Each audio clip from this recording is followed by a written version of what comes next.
Auto सुनने में कितना साधारण सा शब्द लगता है, रोज की जिंदगी में घुला सा। शहर कैसा भी हो, छोटा या बड़ा, ये ऑटो रिक्शा वाले आपको हर कदम पर आपके मंजिल तक ले जाने के लिए तैयार ही मिलते हैं। और ऑटो रिक्शा चलाने वाला भी हमें सीधा साधा सा सवारी ढोने वाला ही लगता है। बस उसे भी लोग एक सीधा साधा ऑटो रिक्शा वाला ही समझते थे। अपने आसपास के लोगों की आंखों में वो देवता इंसान था जो किसी की मदद करने से कभी नहीं मुकरता था। हम बात कर रहे हैं फिल्मों के शौकीन गौरी शंकर की। रोजी रोटी की तलाश जिसे उसके गांव बिल्लोरी से मद्रास ले आई थी। गौरी शंकर को फिल्मों में विलेन का किरदार लुभाता था। कई बड़े ज्ञानियों से आपने सुना होगा कि आप जैसा सोचते हैं वैसा बन भी जाते हैं। गौरी शंकर के साथ भी ठीक ऐसा ही हुआ।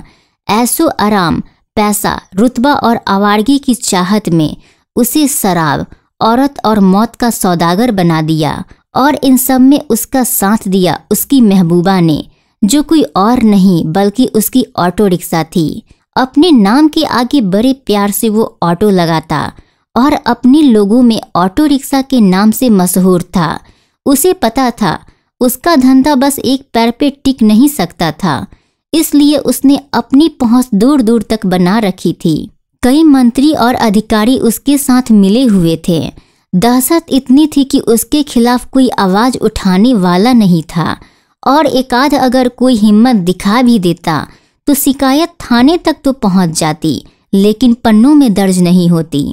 शराब तस्करी और सेक्स रैकेट चलाने के साथ साथ वो हत्यारा भी बन चुका था। हर हत्यारे का हत्या करने का एक मकसद होता है। कोई बदला लेने के लिए हत्या करता तो कोई पागलपन में आकर, मगर ये गौरी शंकर अपने ही कहानी का खलनायक था। उसका हर जुर्म, हर हत्या किसी फिल्म की कहानी से कम नहीं था। कहते हैं ना, वक्त से बड़ा कोई चीज नहीं होता। जब वक्त ऑटो शंकर के हक में था तो पूरा मद्रास उसके कदमों के नीचे था, लेकिन जब यही वक्त जाने लगा तो जाते जाते उसकी जान लेकर ही गया और छोड़ गया इंसाफ के पन्नों में एक दरिंदे की कहानी, जिसे सुनकर आप दंग रह जाएंगे। ये कहानी एक रियल लाइफ विलेन की है। कहानी उस गौरी शंकर की है जिसके कामों ने उसे ऑटो शंकर का नाम दिया, जिसके डर से एक समय में मद्रास की औरतें अकेले घर से निकलने में डरती थीं। बाद में वही औरत जात जिसे ऑटो शंकर अपने पैर की धूल समझता था, उसकी बर्बादी का कारण बनी। तो चलिए मैं ये कहानी आपको शुरू से बताती हूँ। गौरी शंकर के माता पिता ने ईश्वर का आशीर्वाद समझकर ही गौरी शंकर नाम चुना था, लेकिन उस वक्त वे भी नहीं जानते थे कि उनका गौरी आगे चलकर कैसे कैसे तांडव करने वाला है। साल 1954, तारीख 21 जनवरी, तमिलनाडु के वेल्लोर डिस्ट्रिक्ट के एक छोटे से गांव में गौरी शंकर का जन्म होता है। देखा जाए तो अंधेरा उजाले की गैर हाजिरी को ही कहते हैं, और एक इंसान के जन्म को इस दुनिया की सबसे खूबसूरत घटनाओं में से एक माना जाता है। लेकिन इंसान की तरह जन्म लेने से किसी में इंसानियत नहीं आती। गौरी शंकर ने भी बचपन में बहुत सारे उतार चढ़ाव देखे थे। उसके पिता की 2 पत्नियां होने के बावजूद भी वह अपने परिवार की जायदाद की कागज चुराकर एक तीसरी औरत के साथ भाग निकलते हैं। इससे पहले कि गौरी अपनी माँ से कुछ उम्मीद करे, वो भी अपने मालिक जिसके यहाँ काम करती थी उसके साथ फरार हो जाती है। गौरी कुछ समझ पाता इससे पहले उसके सर से माँ और बाप दोनों का साया उठ गया। अच्छी परवरिश न मिलने की वजह से गौरी छोटी सी उम्र में ही शराब, स्मोकिंग, ड्रग्स और मारपीट में लग गया। अब कोई अच्छा बुरा समझाने वाला तो था नहीं, और ऊपर से फिल्मों का शौक। आगे चलकर उम्र के साथ इन सब चीज़ों को बढ़ावा ही मिला। तो ऐसी थी गौरी शंकर के जीवन की नींव।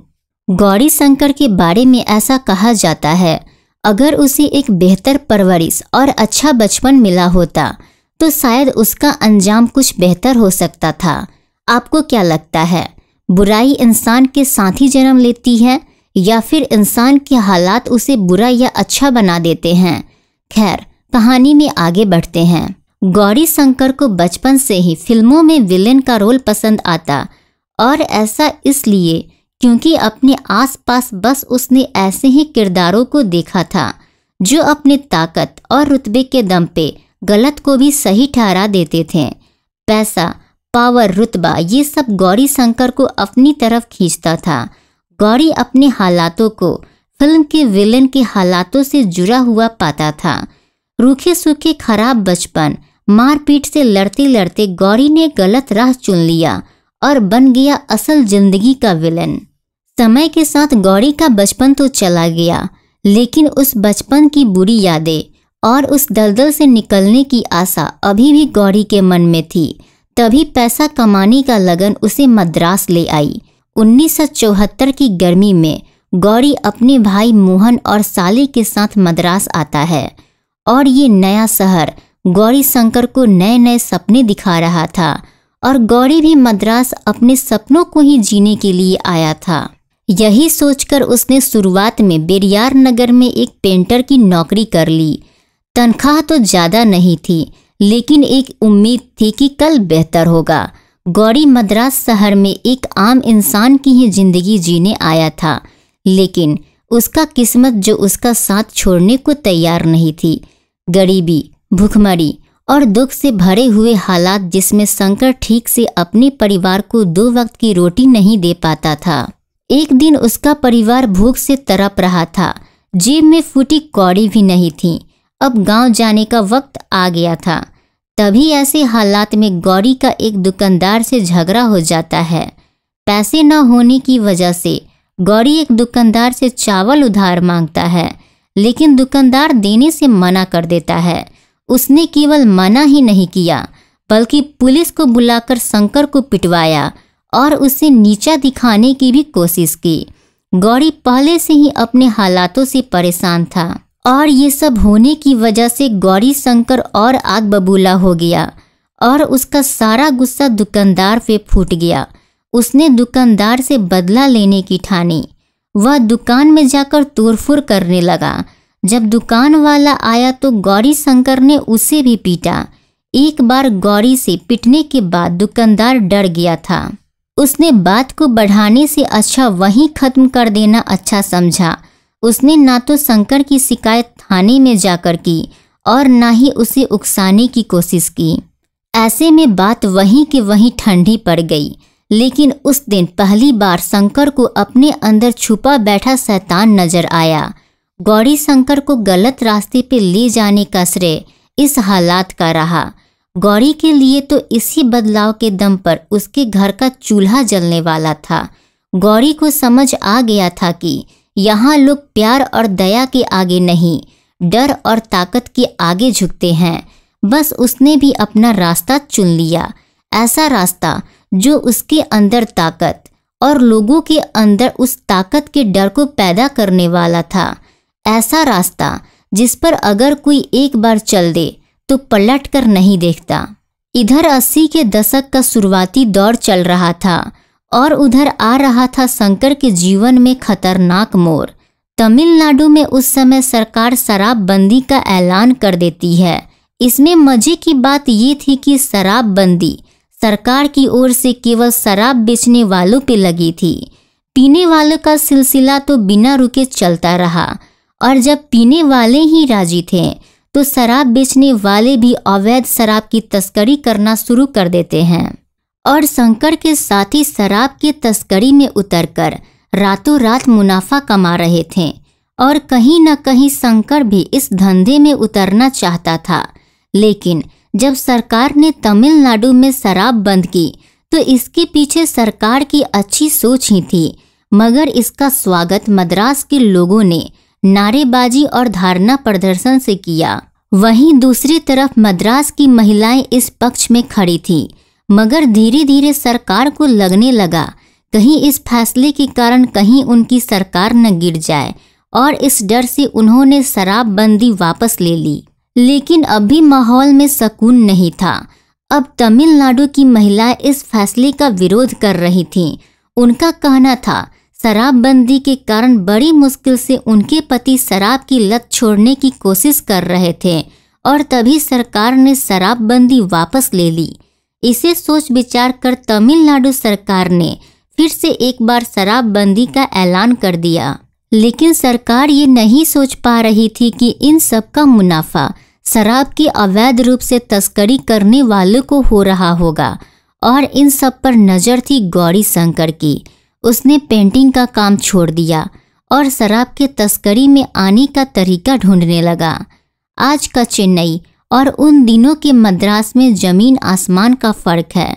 आज घनी आबादी से भरा हुआ ये शहर उस वक्त बहुत शांत और खाली नजर आता था।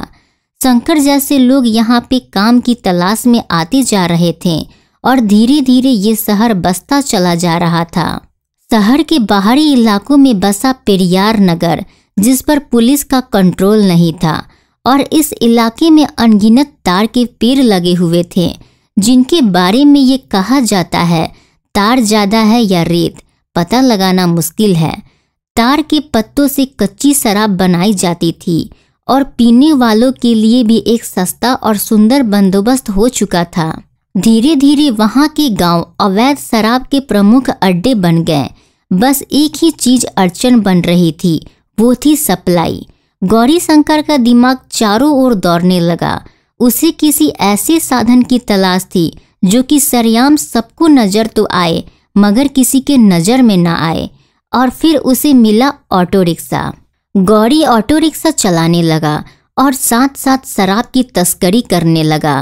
ऑटो रिक्शा गांव की कच्ची सड़क से होकर मद्रास की गलियों में शराब लेकर आता था। पहले तो उसके मन में डर था, लेकिन शंकर शुरुआत से ही सबकी नजरों में धूल डालने में कामयाब हो गया तो धीरे धीरे उसका डर भी मिट गया। ऑटो शंकर के लिए जिंदगी इससे बेहतर नहीं हो सकती थी, जहां उसे पल भर में सब कुछ मिल गया जिसकी चाहत उसे सालों से थी।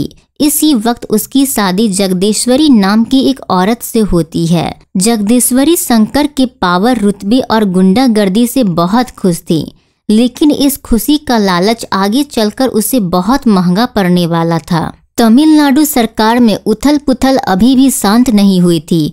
अचानक एक बार फिर शराबबंदी पे से रोक हटा दी गई। शराब फिर से खुलेआम बाजार में उतर आई, जिसके चलते ताड़ी के व्यापार और शराब की स्मगलिंग में कमी होने लगी। शराब की तस्करी में पकड़े जाने से ज्यादा डर ऑटो शंकर को अपने पुराने भुखमरी के दिनों से लगता था। तो अब उसे ऐसी चीज की तलाश थी जिसकी मांग कभी कम ना हो। शंकर के बारे में ऐसा कहा जाता है, उसे शराब की तस्करी में उतारने वाला कोई और नहीं, वहां की पुलिस ही थी। एक बार ये बात मानी भी जा सकती है।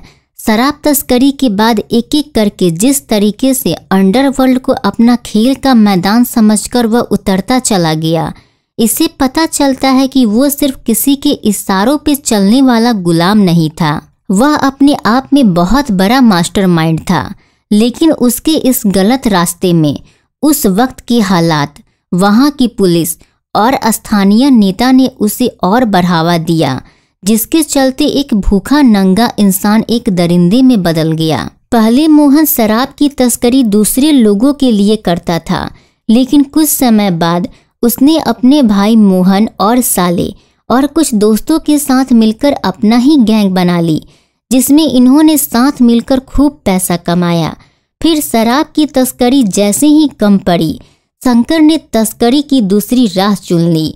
शंकर को तो फिल्मों का शौक तो था ही, उसे देखकर उसे शराब बार, डांस बार का भी शौक लग गया था, लेकिन खुद का बार खोलने की उसकी अभी हैसियत नहीं थी।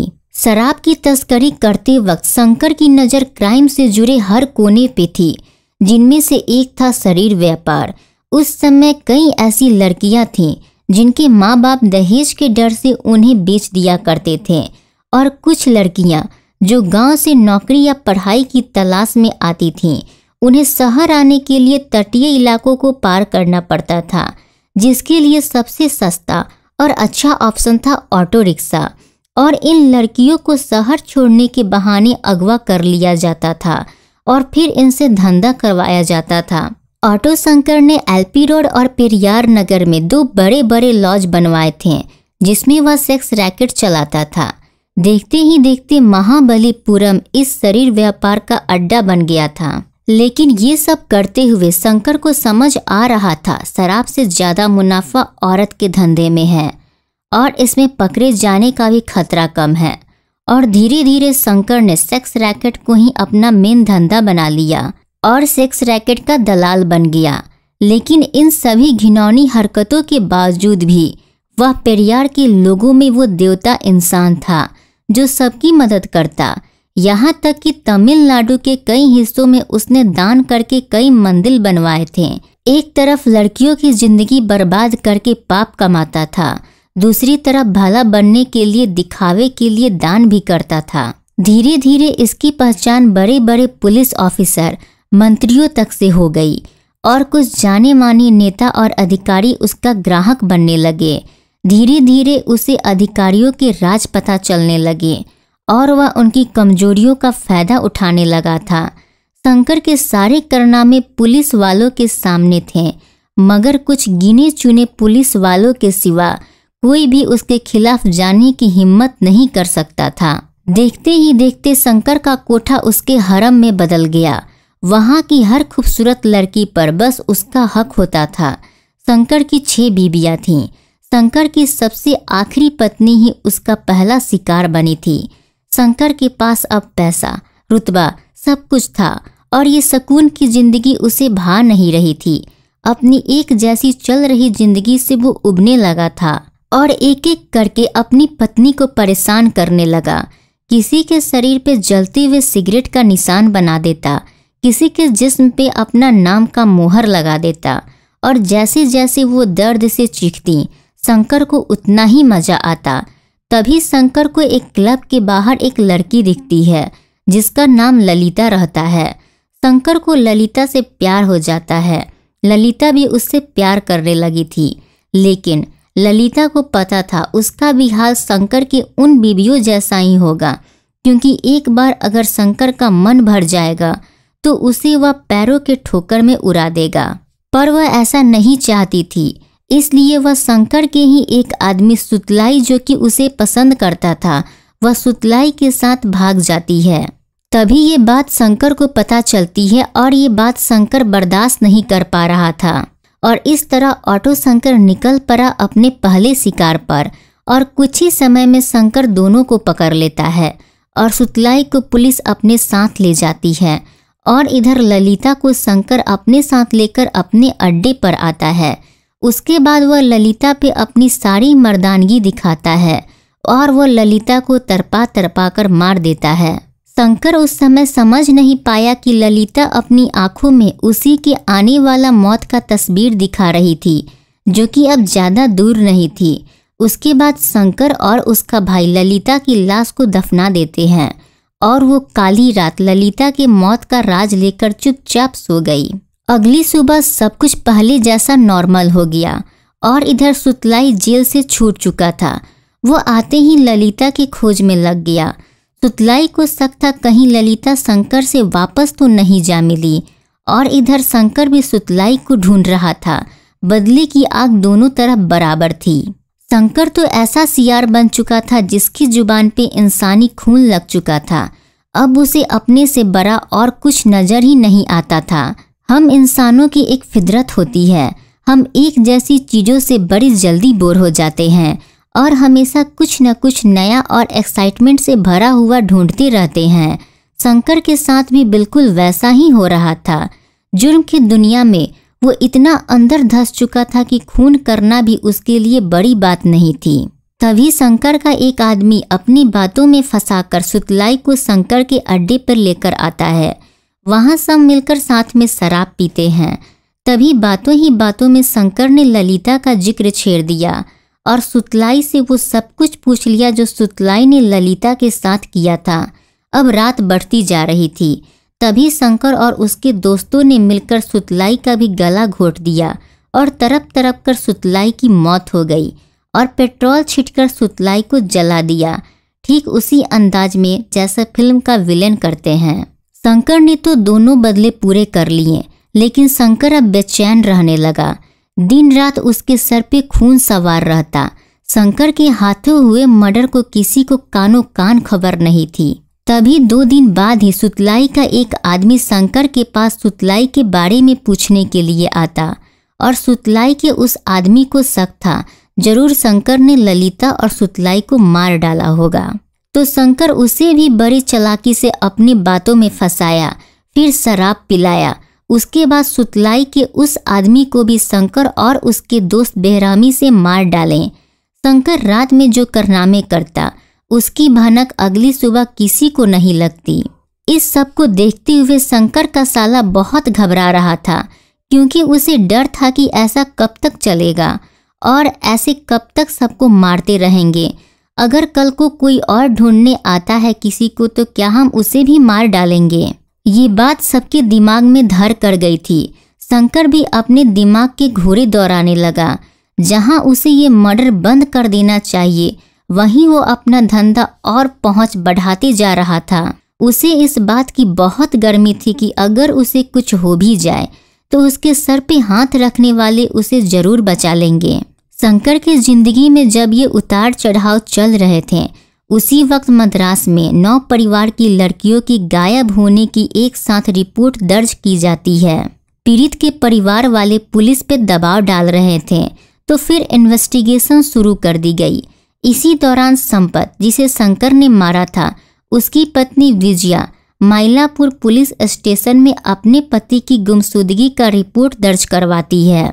उसने पुलिस को बताया कि उसके पति और उनके 2 दोस्त पिछले 40 दिन से गुमशुदा हैं और उन लोगों का झगड़ा शंकर के गैंग के साथ हुआ था।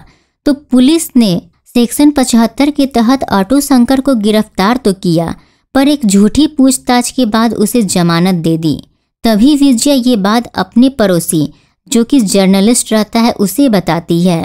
तो अगले दिन उसका पड़ोसी अखबार में एक आर्टिकल निकालता है जिसमें विजया के पति संपत के गुमशुदा होने की बात लिखी थी और शक के घेरे में शंकर और उसकी गैंग का नाम था। इन सबके बीच मद्रास में कई राजनीतिक बदलाव हो रहे थे। वहां के पूर्व मुख्यमंत्री रामचंद्रन के निधन के बाद जनवरी 1979 से 1989 के बीच राज्यपाल शासन लागू कर दिया गया। इन सभी क्राइम से जुड़े मुद्दों की भनक वहां के राज्यपाल पीसी अलेक्जेंडर को लगी और उन्होंने इस पर विशेष ध्यान दिया। वो पुलिस की एक टीम बनाते हैं जिसमें एक पुलिस वाला ऐसा था जो शंकर को और उसके काले करतूतों को बहुत अच्छे से जानता था, लेकिन शंकर ने सारे काम इतने सफाई से किए थे कि पुलिस को एक भी सबूत ढूंढने में मुश्किल हो रहा था। कुछ दिनों बाद ही शांति नाम की एक लड़की, जो मद्रास के तोंडियारपेट नामक इलाके से अपने काम के लिए निकलती है, शाम का वक्त रहता है। वो जानती थी कि वो इलाका सुरक्षित नहीं है, फिर भी उसका जाना जरूरी था। उस रास्ते पे एक शराब की दुकान थी, वहाँ लोगों का जमघट लगा ही रहता। तभी वहाँ पे एक ऑटो आ गया और ऑटो में बैठा व्यक्ति शांति को जबरदस्ती अंदर बिठाने की कोशिश करने लगा। तभी शांति अपने बचाव में चिल्लाने लगी तो वहाँ शराब की दुकान पे बैठे लोग शांति को बचा लेते हैं और तभी बात बिगड़ते देख ऑटो वाला वहाँ से भाग जाता है। अब ये बात उड़ते उड़ते पुलिस को पता चली तो वो 9 लड़कियों की केस को शांति के साथ जोड़कर देखने लगे, क्योंकि अगर वहां से शांति नाम की लड़की शंकर के चंगुल से बच नहीं पाती तो शायद पुलिस शंकर पे शक नहीं करती, क्योंकि ऑटो शंकर दोहरी जिंदगी जी रहा था। क्योंकि दिन में वो बड़ी शान के साथ अच्छा दिखता था, अच्छा बोलता और उसने पावरफुल लोगों में अच्छा कनेक्शन बना रखा था और गरीबों का रॉबिन हुड कहलाता था। पर जैसे ही रात होती उसका दूसरा चेहरा देखने को मिलता, जो कभी औरतों की इज्जत तो कभी कमजोर लोगों की जिंदगी से खेलता हुआ नजर आता। उसने अपनी दौड़ में कानून के नाक के नीचे रहकर जो जुर्म किए थे वो माफी के लायक नहीं थे।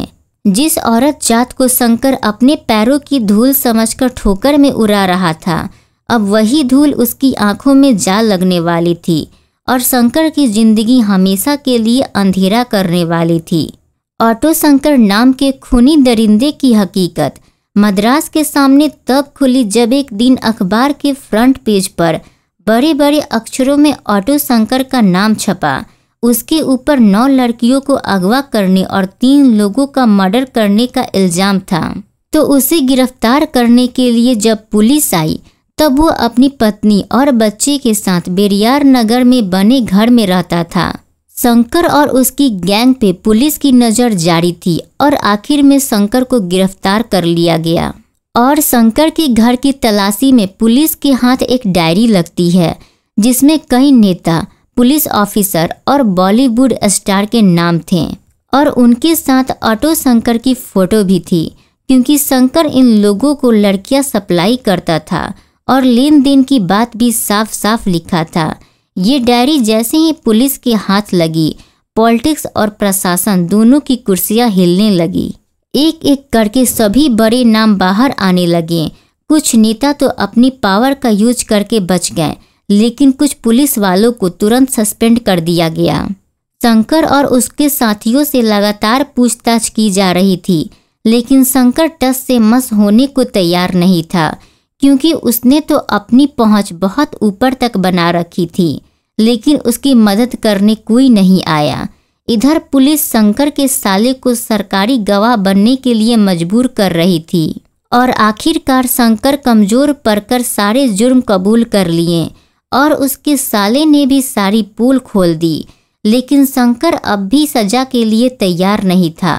उससे जब इन सभी हत्याओं का कारण पूछा गया तो वो इन सब का जिम्मेदार फिल्मों को बताया। खैर, इतने घिनौने जुर्म के बाद अब शंकर का बचना मुमकिन नहीं था, लेकिन वह अपना दर्द भरी कहानी से वो लोगों का ध्यान अपनी तरफ खींच रहा था और उसने ऐसा किया भी, जिसमें उसका साथ दिया उस वक्त की मीडिया ने। फिर पुलिस ने शंकर और उसके गैंग को मद्रास सेंट्रल जेल भेज दिया और इंतजार हो रहा था बस कोर्ट से फैसला आने का। कुछ समय में फैसला आ गया और शंकर केस हार चुका था। शंकर और उसके 5 साथियों को 6 मर्डर के आरोप में दोषी करार दिया गया। शंकर और उसके साले को फांसी की सजा सुनाई गई और साथ में उसके दोस्तों को उम्र कैद की सजा सुनाई गई। जेल के नियम के हिसाब से एक ही जुर्म में गिरफ्तार हुए व्यक्ति एक साथ जेल के एक कमरे में नहीं रह सकते, तो शंकर और उसके साथियों को भी एक दूसरे से अलग कर दिया गया। वो ठीक तरीके से एक दूसरे से मिल भी नहीं पाते थे। एक रोज शंकर, शिवाजी और शंकर का साला दिन के खाना खाने के बाद आराम से धूप सेक रहे थे और बातें कर रहे थे। मौत का फरमान सुनकर अब जेल की सुकून भरी जिंदगी से डर लगने लगा था। शंकर के दोस्त तो मौत का फरमान सुनकर घबरा रहे थे, लेकिन शंकर उस वक्त भी शांति और सुकून में नजर आ रहा था। उसके सिर पर वक्त नाम की तलवार लटक रही थी, लेकिन अब भी डर नाम की चीज उसके चेहरे पर नहीं थी। शंकर ये जान चुका था कि उसे बाहर से कोई मदद नहीं मिलेगा, इसलिए वह जेल में ही अपना पहचान बनाना शुरू कर देता है। अपने पैसों के दम पर उसने लोगों को खरीदना शुरू कर दिया और देखते ही देखते जेल वार्डन को शंकर अपने साथ मिला लिया और 20 अगस्त 1990 के रात के अंधेरे में जेल वार्डन ने ऑटो शंकर और उसके 4 साथियों का जेल का दरवाजा खोल दिया। तो ऑटो शंकर और उसके दोस्त दबे पांव चलकर हॉल तक आ गए और यहाँ पहले से ही उनके लिए रस्सी जुगाड़ करके रखी गई थी और उस रस्सी की मदद से शंकर और उसके दोस्त खड़ी दीवार कूद गए। अगली सुबह जब जेल के अधिकारियों ने जेल का ताला खुला हुआ देखा तो उनके होश उड़ गए। इस लापरवाही की वजह से जेल का हर आदमी डरा हुआ था। मामले की जांच हुई और 12 पुलिस कर्मी के साथ जेल वार्डन को सस्पेंड कर दिया गया। मद्रास सेंट्रल जेल की हिस्ट्री में ये पहली बार हुआ था जब कोई कैदी फरार हुआ था। गवर्नमेंट को भारी सदमा लगा, लोगों का पुलिस पे से विश्वास उठ गया और शंकर को बहुत दिनों बाद बाहर की हवा नसीब हुई थी। शंकर के पास ये आखिरी मौका था इस दलदल से बाहर निकलने का। वो इन सब से दूर भाग सकता था, लेकिन वह कहावत आपने सुनी होगी, विनाश काले विपरीत बुद्धि। बस शंकर का भी विनाश काल आ चुका था। उसके दिल में बस एक ही बात थी, बदला। उन लोगों से जिन्होंने उसके साथ धोखा किया था। शंकर उन्हें मजा चखाना चाहता था। भागने की बजाय लुका छिपी वह खेलने लगा। शंकर के जुर्म में शामिल कुछ लोग अब उसके जेल से भाग जाने से डर में आ गए थे और कुछ लोग उसे मारने पे तुले थे। इधर पुलिस शंकर को पकड़ने के लिए दिन रात शिकार कर रही थी और उस समय मद्रास 2 टुकड़ों में बट गया था। एक वो जो शंकर को सीरियल किलर मानते थे और दूसरे वो जिनके नज़रों में शंकर रॉबिन हुड था, जिसे जेल की सलाखें भी नहीं रोक पाई। उनके लिए ऑटो शंकर डॉन बन चुका था। शंकर ने पूरे मद्रास में हल्ला मचा रखा था। पुलिस पागलों की तरह उसे ढूंढ रही थी। उस वक्त के मुख्यमंत्री एम करुणानिधि ने खुद एक न्यायिक जांच बिठाई और बात ऑफिसर की नौकरी पे आ गई थी। उन्हें कैसे भी शंकर को ढूंढना था और जैसा हर एक कहानी में होता है, आखिर में विलेन कितना भी दमदार हो पकड़ा ही जाता है। तो शंकर भी अपने आदमियों के साथ ओडिशा में छुपा बैठा था। पुलिस को उसकी भनक लग गई। इससे पहले शंकर अपना दिमाग चलाता, पुलिस उसे पकड़ लेती है और वहां से उसे और उसके साथियों को मद्रास लाया गया और कोर्ट द्वारा 31 मई 1991 को शंकर और उसके साथियों को फांसी की सजा सुना दी गई। शंकर का मौत उसके करीब आती जा रही थी और भागने का कोई रास्ता नजर नहीं आ रहा था और वह अपने आखिरी पल में बाइबल पढ़ना शुरू कर दिया और ईसाई धर्म अपना लिया। और जब वो बाइबल पढ़ता तो उसे सुकून मिलता था। आखिरी तक उसे उम्मीद था कि कोई उसे जरूर बचाने आएगा। लेकिन 27 अप्रैल को मद्रास की सलीमा सेंट्रल जेल में ऑटो शंकर की कहानी गौरी शंकर के साथ ही फांसी पर झूल गई। कहते हैं जब कोई इंसान मरता है तो उसकी आंखों के सामने से उसकी पूरी जिंदगी गुजरती है। ऑटो शंकर की कहानी सुनकर ऐसा लगता है उसकी आंखों के सामने से जिंदगी गुजरी हो या नहीं, लेकिन वो एक लम्हा जरूर ठहरा होगा जिसमें ललिता ने मरते वक्त अपनी बेबस आंखों से शंकर को उसकी जिंदगी और मौत दोनों दिखा दी थी। ऑटो शंकर के बारे में ऐसा कहा जाता है कि अगर वो बच जाता तो आगे चलकर किसी पॉलिटिकल पार्टी का लीडर बन जाता, लेकिन ऑटो शंकर की कहानी क्लाइमेक्स के साथ खत्म हो गई। तो ये थी एक विलेन की कहानी। आशा करते हैं आपको ये कहानी पसंद आया होगा। तो कमेंट करके ज़रूर बताइएगा आपको ये कहानी कैसा लगा और अगर वीडियो पसंद आया तो वीडियो को एक लाइक ज़रूर कीजिएगा और अगर चैनल पे नए हैं तो चैनल को सब्सक्राइब कर बेल आइकन को प्रेस कर दीजिएगा ताकि आप हमारे आने वाले वीडियो सबसे पहले देख सकें। तब तक के लिए आप अपना ख्याल रखिएगा। मिलते हैं आपसे अगले वीडियो में।